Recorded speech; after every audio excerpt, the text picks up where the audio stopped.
ये खबर पारुल यूनिवर्सिटी द्वारा प्रस्तुत की गई है।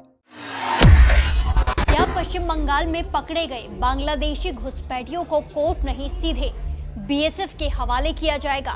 क्या राज्य सरकार ने अवैध घुसपैठ के खिलाफ सबसे बड़ा एक्शन शुरू कर दिया है?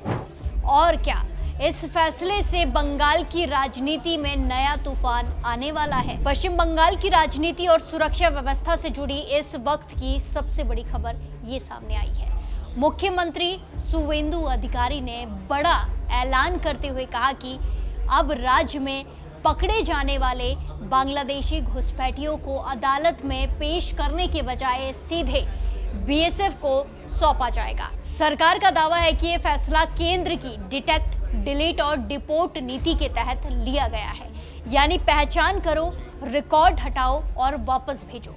इस फैसले के बाद बंगाल की राजनीति से लेकर सुरक्षा एजेंसियों तक हलचल तेज हो गई है।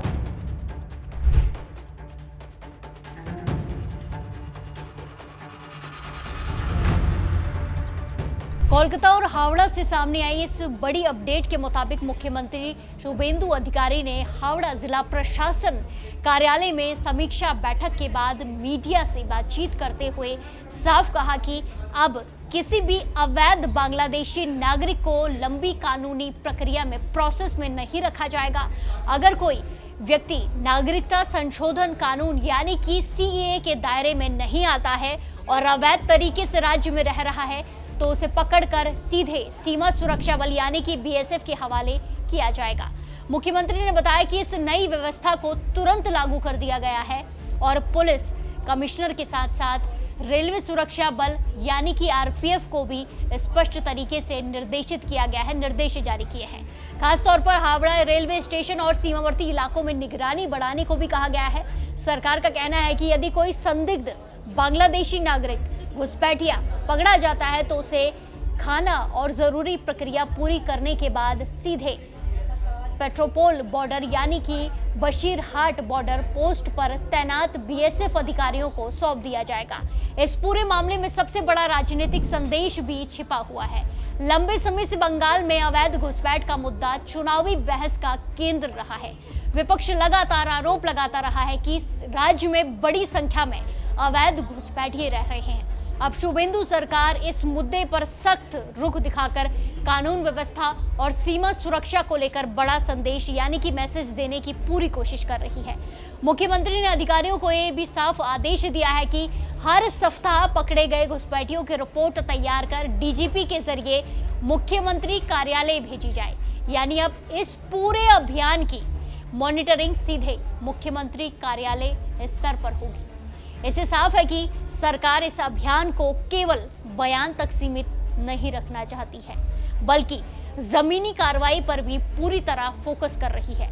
हावड़ा में हुई इस प्रशासनिक बैठक में केवल घुसपैठ का मुद्दा नहीं उठा, बल्कि शहर के विकास और अवैध निर्माण पर भी बड़ा फैसला लिया गया।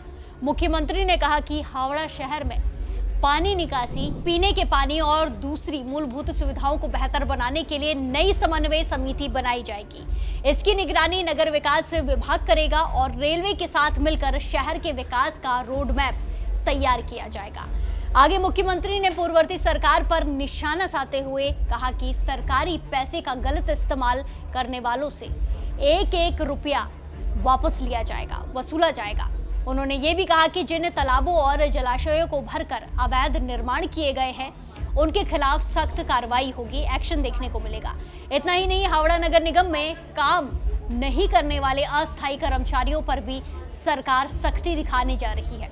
मुख्यमंत्री के मुताबिक करीब 500 ऐसे कर्मचारी हैं जो बिना काम किए सिर्फ वेतन ले रहे हैं, सैलरी ले रहे हैं। अब ऐसे कर्मचारियों की जांच होगी और जवाबदेही तय की जाएगी।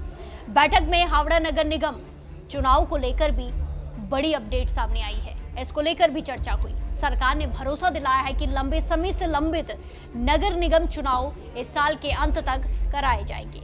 साथ ही बाली नगर पालिका के चुनाव भी एक साथ करवाने की तैयारी की जा रही है। अब सबसे बड़ा सवाल यही है, क्या बंगाल सरकार का ये फैसला कानूनी और राजनीतिक बहस को और ज्यादा तेज करेगा?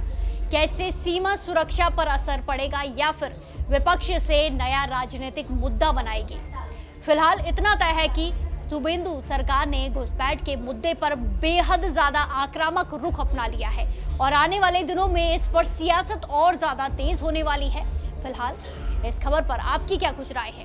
क्या अवैध घुसपैठ रोकने के लिए ये फैसला, शुभेंदु सरकार का ये फैसला जरूरी है या फिर इसे लेकर नई कानूनी बहस हो सकती है? अपनी राय कमेंट्स में जरूर दें और बाकी तमाम खबरों के लिए जुड़े रहिए दैनिक जागरण के साथ। नमस्कार।